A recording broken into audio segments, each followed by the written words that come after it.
We're going to be returning education very simply back to the states where it belongs, and this is a very popular thing to do, but much more importantly, it's a common sense thing to do, and it's going to work. Absolutely, it's going to work.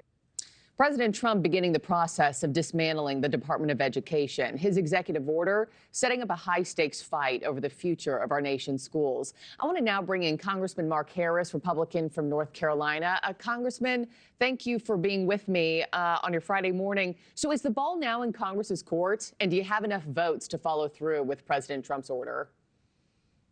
Well, good morning. Thank you so much for having me. And yes, I think Congress is poised to follow through. I feel like we will begin to move and take action on this because President Trump is really just fulfilling a promise that he made from the beginning. Don't know what's going to happen, obviously, in the Senate, but I do think in the House that there are those that are follow through and make these things happen, because I think all of us ran. Listen, this is not a new subject. We've been talking about the Department of Education all the way back to President Ronald Reagan. And now we're actually seeing action. We're in a position where we can do something about it, and where our public schools have really just failed us. The statistics, even the education department's own statistics, tell the story in a big way. Let me play some sound for you, sir. Delaware's Democratic Governor Matt Meyer, who's a former math teacher, saying this to NewsNation after the president signed that order this week. We're just hoping we stop cutting the ball and instead of cutting education. Right now in our state and in our country, we are not delivering. You look at educational outcomes in recent decades and certainly in recent years, we're not delivering as a country. Right. That means we need increased investment. Yeah, he says schools are already underfunded, teachers are already underpaid. What do you tell the more than 80% of students and their families who rely heavily on federal assistance? What's about to happen to them? Well, listen, I think, first of all, make it very clear that I think the gentleman from Delaware makes our very point that we have failed. And the current system we're operating under, where you have a federal Department of Education that is trying to do education across the country, that's not the answer. The answer is to empower the states. The answer is to empower the local governments.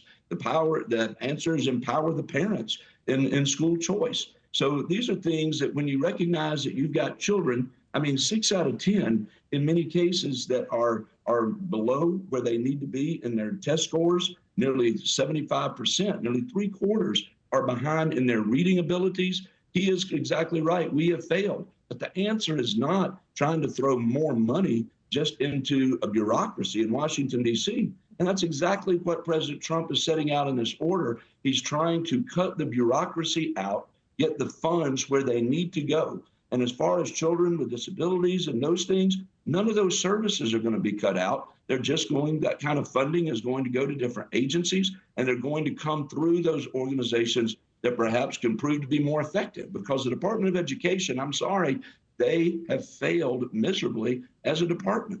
I know that Governor Meyer is vowing a fight over this. Concerns about education helped elect Republicans like Virginia Governor Glenn Youngkin back in 2021. Congressman, are you worried at all that Democrats could use this moment and turn this issue around to their advantage and become kind of a winning ticket item for them?